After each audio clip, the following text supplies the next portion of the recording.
1773 का regulating act. इसको हम हिस्ट्री में भी पढ़ते हैं, इसको हम पॉलिटी में भी पढ़ते हैं। पॉलिटी में हम इसको संवैधानिक विकास के रूप में जो हम पढ़ते हैं चैप्टर, तो उसमें ये हमें पढ़ाया जाता है।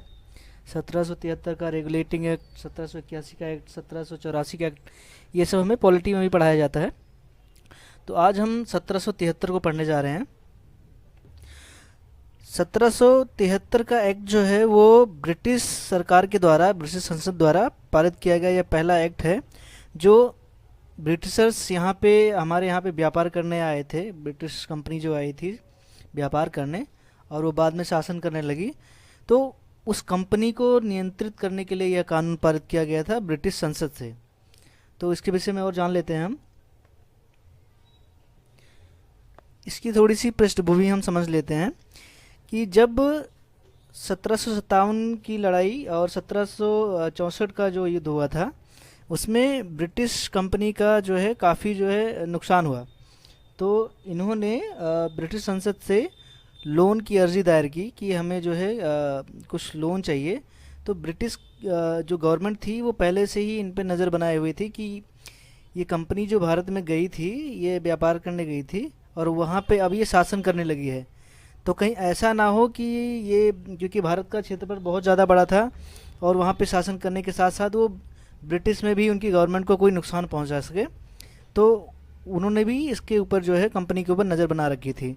तो 1764 का युद्ध जब ये जीतते हैं, तब इनको अपने प्रशासन को चलाने के लिए पैसे की ज़रूरत पड़ती है, तो ये लोन की अर्जी जो है ब्रिटिश गवर्नमेंट के पास दायर करते हैं। तो ब्रिटिश गवर्नमेंट ने ये कंपनी को रेगुलेट करने के लिए, क्योंकि उन्होंने कहा हम आपके पास जो है पैसा दे रहे हैं, आपको हम लोन दे रहे हैं, तो आपकी कुछ जो है नियम जो है हमारे हिसाब से चलने चाहिए। और कुछ इतिहासकारों का मानना ऐसा भी है कि जो ब्रिटिश कंपनी थी जो भारत में जो है व्यापार करने आई थी, उन्होंने खुद जो है ब्रिटिश शासन से ये रिक्वेस्ट की थी कि हमारे जो अधिकारी हैं ये उनमें भ्रष्टाचार काफ़ी हो गया है, और इसको जो है आप कानून के द्वारा जो बना के एक रेगुलेट करने का जो है प्रावधान करिए। तो ब्रिटिश गवर्नमेंट से ये 1773 में ये एक्ट पारित होता है। इसके विषय में अब हम विस्तार से पढ़ लेते हैं एक बार। इसमें बहुत सारे प्रावधान थे, जैसे मैं अभी आगे मैं स्लाइड भी दिखाऊंगा आपको और नोट्स भी बना रखे हैं। बहुत सारे प्रावधान थे कि इसमें एक प्रावधान ऐसा भी था कि जो व्यापारी थे गवर्नमेंट के, ब्रिटिश कंपनी के जो व्यापारी थे, वो अपना निजी व्यापार भी चला रहे थे। जैसे एक कंपनी है जो सामान यहाँ से खरीद रही है और बाहर के देशों में यार कहीं बेच रही है, तो इस हिसाब से जो अधिकारी थे कंपनी के, वो भी जो है यहाँ से सामान खरीद के बाहर बेचते थे और उसका मुनाफा लेते थे। तो इससे कंपनी को नुकसान होता था। तो इसमें उसका भी प्रावधान था कि इस एक्ट के द्वारा जो है उसको भी रोक दिया गया। और इसी एक्ट में कलकत्ता में जो सुप्रीम कोर्ट उस टाइम स्थापित करना था, जो 1774 में जाके स्थापित हुआ था, इसी एक्ट के द्वारा हुआ था। अब मैं आपको अपने नोट्स दिखाता हूँ इसमें। इसमें ध्यान से पढ़ना कि ये परीक्षा के दृष्टिकोण से बहुत ही उपयोगी हैं। तो एक बार इस एक्ट को हम विस्तार से पढ़ लेते हैं। 18वीं शताब्दी में ईस्ट इंडियन कंपनी जो है ये राजनीतिक रूप से काफ़ी शक्तिशाली हो चुकी थी। ये कंपनी जो है बड़ी राजनीतिक शक्ति बन चुकी थी। तो इसमें क्या क्या घटनाक्रम होता है एक बार देख लेते हैं हम। 1757 का युद्ध होता है, 1764 का युद्ध होता है, और 1765 में इलाहाबाद की एक संधि होती है जिसमें जो है बंगाल, बिहार और उड़ीसा की दीवानी जो है प्राप्त करने का अधिकार जो है वो बंगाल, बिहार और उड़ीसा की जो है दीवानी इनको मिल जाती है, यानी कि टैक्स वसूलने का अधिकार एक तरह से इनको मिल जाता है, जिससे जो है कंपनी के अधिकारियों में भ्रष्टाचार जो है बढ़ जाता है। कंपनी आर्थिक संकट में फंस जाती है क्योंकि अभी वो युद्ध जो है लड़के आई है, तो उसको पैसे की ज़रूरत है। तो कंपनी ने ब्रिटिश सरकार से आर्थिक सहायता की मांग की थी। इसके बाद ब्रिटिश संसद ने कंपनी के प्रशासन, मैं एक बार इसको हाईलाइट कर देता हूँ, ब्रिटिश संसद ने कंपनी के प्रशासन में हस्तक्षेप करने के लिए रेगुलेटिंग एक्ट 1773 पारित किया।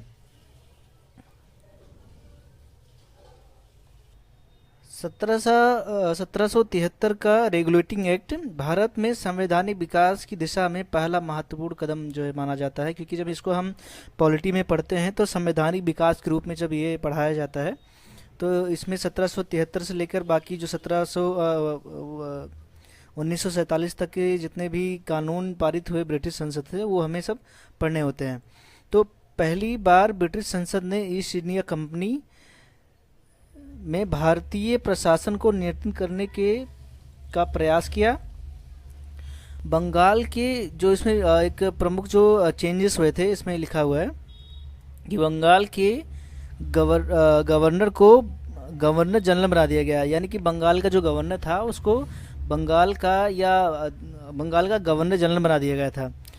पहले बंगाल का गवर्नर होता था। इस एक्ट के बाद गवर्नर ऑफ बंगाल जो है वो गवर्नर जनरल ऑफ बंगाल हो गया था, बना दिया गया। प्रथम गवर्नर जनरल जो है वॉरेन हेस्टिंग थे। इसमें जो है प्रावधान किया गया कि इसमें कार्यकारी परिषद जो है गठित की जाएगी गवर्नर जनरल की सहायता के लिए। 4 सदस्यीय वाली कार्यकारी परिषद बनाई गई। इस प्रकार governor general plus 4 executive council बनाई गई। निर्णय बहुमत से लिए जाते थे, यानी कि जो है इसमें गवर्नर जनरल का जो अधिकार था कि सिर्फ ऐसा नहीं था कि जो गवर्नर जनरल बोल देंगे वही हो जाएगा। इसमें निर्णय जो था वो जो एग्जीक्यूटिव काउंसिल बनी थी उसमें जो है महत्वपूर्ण भूमिका थी। तो इसका अर्थ है कि गवर्नर जनरल को हमेशा अंतिम निर्णय लेने की स्वतंत्रता नहीं थी। मद्रास और बॉम्बे को बंगाल के अधीन कर दिया गया, यानी कि जो मद्रास और बॉम्बे के जो गवर्नर थे वो एक तरीके से रिपोर्ट करेंगे बंगाल के गवर्नर जनरल को। रेगुलेटिंग एक्ट 1773 के बाद मद्रास प्रेसिडेंसी बंगाल के प्रेसिडेंसी को युद्ध और संधि से संबंधित मामलों में बंगाल के गवर्नर जनरल के अधीन कर दिया गया था, यानी कि उनके सलाह पे ही या उनकी मर्जी से ही युद्ध और संधि की जाएगी। बंगाल के गवर्नर जनरल का प्रभाव मद्रास और बॉम्बे में बढ़ गया था। कलकत्ता में सुप्रीम कोर्ट की स्थापना तो 1773 में इस एक्ट में कहा गया था कि कलकत्ता में सुप्रीम कोर्ट की स्थापना की जाएगी। इस एक्ट के द्वारा जो है इसी एक्ट के आधार पर 1774 में कलकत्ता में सुप्रीम कोर्ट की स्थापना की गई थी। 1774 में कलकत्ता में सुप्रीम कोर्ट स्थापित किया गया। इसके अंतर्गत एक मुख्य न्यायाधीश और 3 जो है अन्य न्यायाधीश होते थे। प्रथम मुख्य न्यायाधीश जो थे वो सर एलिजा एम्पे थे। इसके तहत कंपनी के अधिकारियों पे कुछ जो है प्रतिबंध लगाए गए थे। तो कंपनी के अधिकारियों पर प्रतिबंध कंपनी के अधिकारियों को रिश्वत लेने, उपहार स्वीकार करने, निजी व्यापार करने से प्रतिबंध लगा दिया गया था। अब इसमें देख लेते हैं उद्देश्य क्या था। तो उसका उद्देश्य ये था कि कंपनी के अधिकारियों में बढ़ते हुए भ्रष्टाचार को रोकना। ब्रिटिश सरकार का नियंत्रण बढ़ा। तो इसमें जो है जब 1773 का एक्ट आया उससे पहले ब्रिटिश गवर्नमेंट का इस कंपनी पे कोई बहुत बड़ा प्रभाव नहीं था, लेकिन जब कंपनी ने वहाँ से कानून पारित किया तो गवर्नमेंट ने जब वहाँ पे कानून पारित किया तो कंपनी एक तरीके से वहाँ पे जो है ब्रिटिश गवर्नमेंट के अंदर आ गई, मतलब इसके ब्रिटिश गवर्नमेंट के अंडर जो है काम करने जैसे लगी थी ये। क्योंकि अब जो है इनको जो है इसमें कुछ ऐसे बोर्ड भी बनाए जाएंगे जो इनको सारी रिपोर्ट कंपनी को गवर्नमेंट को देनी होगी। तो ईस्ट इंडिया कंपनी के कोर्ट ऑफ डायरेक्टर को भारत से संबंधित राजस्व, नागरिक प्रशासन, सैन्य मामलों की रिपोर्ट्स ब्रिटिश सरकार को देनी पड़ती थी। तो इस एक्ट में ही ऐसा प्रावधान किया गया था। इससे पहले इनको कोई रिपोर्ट जो है वहाँ सबमिट नहीं करनी पड़ती। तो एक तरीके से ये गवर्नमेंट के रूल्स को मानने के लिए बाध्य हो गए थे। इससे कंपनी के ऊपर ब्रिटिश संसद का नियंत्रण बढ़ने लगा। जी। रेगुलेटिंग एक्ट 1773 की कुछ कमियां भी थी जो हम देख लेते हैं एक बार। कुछ कमियां थी रेगुलेटिंग एक्ट में। इस एक्ट में कुछ समस्याएं भी थी, जैसे गवर्नर जनरल और परिषद के बीच मतभेद, क्योंकि निर्णय बहुमत से लिए जाते थे। सुप्रीम कोर्ट और न्याय कार्यपालिका के अधिकार स्पष्ट नहीं थे, यानी कि सुप्रीम कोर्ट का जो कार्य क्षेत्र था, या जो गवर्नर जनरल की जो काउंसिल थी, या गवर्नर जनरल जो कार्य कर रहे थे, उसमें कोई स्पष्टता इसमें जो है नहीं थी। तो इस कारण दोनों के बीच विवाद जो है उत्पन्न हुए। तो कंपनी पर ब्रिटिश सरकार का पूर्ण नियंत्रण स्थापित नहीं हुआ। इन्हीं कमियों को दूर करने के लिए बाद में पिट्स इंडिया एक्ट 1784 का लाया जाता है। इससे भी पहले एक एक्ट ऑफ सेटलमेंट आता है जो 1781 में आता है, वो भी मैं आपको पढ़ाऊँगा नेक्स्ट वीडियो में। तो फिर और आगे देख लेते हैं इसमें क्या है। भारत में ब्रिटिश संसद द्वारा कंपनी के प्रशासन को नियंत्रित करने का पहला प्रयास किस एक्ट के द्वारा किया गया, तो वो रेगुलेटिंग एक्ट 1773 था। बंगाल का पहला गवर्नर जनरल कौन था? Warren Hasting. कलकत्ता में सुप्रीम कोर्ट की स्थापना कब हुई? 1774 में। कलकत्ता सुप्रीम कोर्ट के प्रथम न्यायाधीश कौन थे? तो सर एलिजा एम्पे थे। गवर्नर जनरल की सहायता के लिए कितने सदस्यों की परिषद बनाई गई? 4 सदस्यों की। मद्रास और बॉम्बे को किसके अधीन किया गया? तो ये बंगाल के अधीन किया गया था, जो मैंने अभी आपको पढ़ाया है। कंपनी के अधिकारियों को किन कार्यों से रोका गया?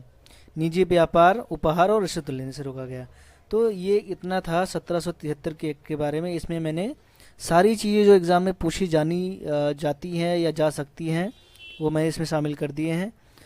और इसको अगर आप ध्यान से पढ़ेंगे, एक दो बार रिवीजन करेंगे, तो ये आगे चल के एग्ज़ाम के लिए बहुत ही फ़ायदेमंद होगा आप लोगों के लिए। तो मिलते हैं किसी नेक्स्ट वीडियो में, क्या नेक्स्ट क्लास में। तब उनके लिए थैंक यू, धन्यवाद।